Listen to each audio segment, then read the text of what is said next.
নমস্কাৰ হীৰামণি গগৈ ইউটিউব চেনেললৈ আপোনালোক সকলোকে স্বাগতম জনাইছোঁ। আপোনালোকৰ কি খবৰ? সকলো ভালে আছেনে? আপোনালোক সকলোলৈকে মাঘৰ বিহুৰ শুভেচ্ছা জনাইছোঁ আৰু ইংৰাজী নতুন বৰ্ষৰ 2025ৰ সকলোৰে ভাল হওক, শুভ হওক তাৰে মংগল কামনা কৰিছোঁ। আজি আৰম্ভ কৰিছোঁ আমাৰ ভিডিঅ'টো। আহকচোন আৰম্ভ কৰোঁ মোৰ ভিডিঅ'টো। মই মানে আজি বিশেষ ভিডিঅ'টোত একো দেখুৱাবলগীয়া একো নাই, কিন্তু এনেই কিবা এটা দেখুৱাবলৈ লৈছোঁ। কি বাৰু এইটো চিনি পাইছেনে আপোনালোকে? এইটো নাম কি ছাৰ? বুখাৰী। বুখাৰী। এইটোৰ নাম হৈছে বুখাৰী।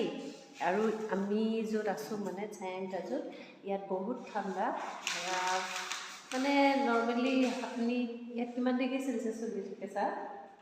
এতিয়া 9 ডিগ্ৰী বা 8 ডিগ্ৰী চলি আছে। এতিয়া 9 ডিগ্ৰী বা 8 ডিগ্ৰী।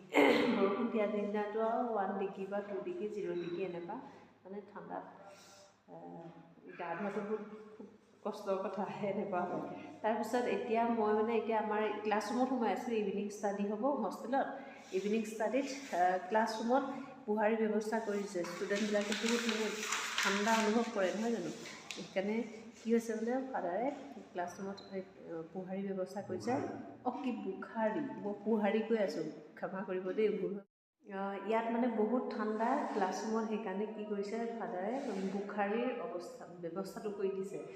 বুখাৰীটো মানে কেনেকৈ জ্বলাই বা ৰুমটো কেনেকৈ গৰম হৈ থাকে তাৰেই মানে মই আজি ভিডিঅ' এটা প্ৰস্তুত কৰিছোঁ। এতিয়া মই আপোনালোকক ধুনীয়াকৈ দেখুৱাম বুখাৰীটো আমাৰ ছাৰে কেনেকৈ জ্বলাই আছে, তাত কি জ্বলাইছে সম্পূৰ্ণকৈ দেখাই থাকিম। মানে বিগিনিঙতে খৰিবিলাক ওপৰৰ পৰা মই এনেকৈ দেখাই দিছোঁ। ওপৰৰ পৰা খৰিবিলাক সৰু সৰু টুকুৰা কৰি ভৰাই দিলে, তাৰপিছত ছাৰে কাগজ দি পেলাই জ্বলাই দিলে। তাৰপিছত এতিয়া ধুনীয়াকৈ খৰিখিনি জ্বলিব। যেতিয়া খৰিখিনি জ্বলিব তেতিয়া ইয়াত ঢাকনৰ ব্যৱস্থা আছে। ছাৰ ঢাকনটো আনি দিয়াচোন। ছাৰে ঢাকনটো আনি দিছে। সেয়া ঢাকনৰ ব্যৱস্থা আছে, এনেকৈ ঢাকি দিয়ে দেই। ঢাকি দিয়াৰ পিছত তাৰপিছত যেতিয়া আমি নেক্সট আকৌ খৰি ভৰাবলগীয়া হয় তেতিয়া এইফালেদি ভৰাম খৰি, এইফালেদি ভৰাম। তাৰপিছত ইয়াতো ঢাকনৰ ব্যৱস্থা আছে, নহ'লে ধোঁৱা হৈ যাব নহয় গোটেই ৰুমটো, ক্লাছৰুমটো। তেতিয়া এইটো ঢাকনৰ ব্যৱস্থা, ঢাকনটো লগাই দিম।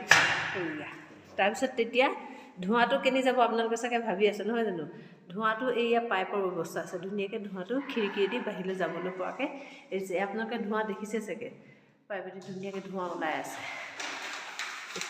ইয়াৰ পিছত এতিয়া কি হ'ব, মানে গোটেই এই ব্যৱস্থাটো যে টিঙৰ হয় ন, গোটেই সম্পূৰ্ণ টিঙৰ হোৱাৰ কাৰণে গোটেই টিংকিটো গৰম হৈ যায় ন চাৰিওফালে। তাৰপিছত ক্লাছৰুমটো গোটেই গৰম হৈ যায়। তেতিয়া মানে ক্লাছটো গৰম হ'লে আপোনাৰ ঠাণ্ডা অনুভৱ নহয় আৰু। এতিয়া ষ্টুডেণ্টবিলাক লাহে লাহে আহিছে। আমি বুখাৰী জ্বলালোঁ, ষ্টুডেণ্টবিলাক লাহে লাহে আহিছে ক্লাছৰুমলৈ। আহি ভিডিঅ' কৰি থকা দেখি একদম ফটো উঠিবলৈ আহিছে, ভিডিঅ'টো ওলাব। তাৰপিছত সিহঁতে ধুনীয়াকৈ গৰম গৰম অনুভৱ কৰিব। তাৰপিছত সম্পূৰ্ণ ৰুমটো গৰম হৈ যাব আৰু সিহঁতে কোনো ঠাণ্ডা অনুভৱ নকৰে, ধুনীয়াকৈ পঢ়ি থাকিব পাৰিব, নহয় জানো? এতিয়া আপোনালোকে মোক জনাওক মোৰ ভিডিঅ'টো চাই কেনেকুৱা পালে। বুখাৰী জ্বলাই ধুনীয়াকৈ, বুখাৰী মানে খৰি জ্বলাই ৰুমটো ক্লাছৰুমটো গৰম কৰি ৰখা পৰিৱেশটো কেনেকুৱা পালে আপোনালোকে মোক জনাব হা। আৰু মোৰ ভিডিঅ'টো যদি চাই ভাল পায় তেনেহ'লে লাইক এটা কৰিব, কমেণ্ট কৰি জনাব আৰু চেনেলটো ছাবস্ক্ৰাইব কৰি ৰাখিব। তেতিয়া আৰু নতুন নতুন ভিডিঅ'বিলাক পাই থাকিব। আৰু তেনেহ'লে আজিলৈ আহিছোঁ, বাই।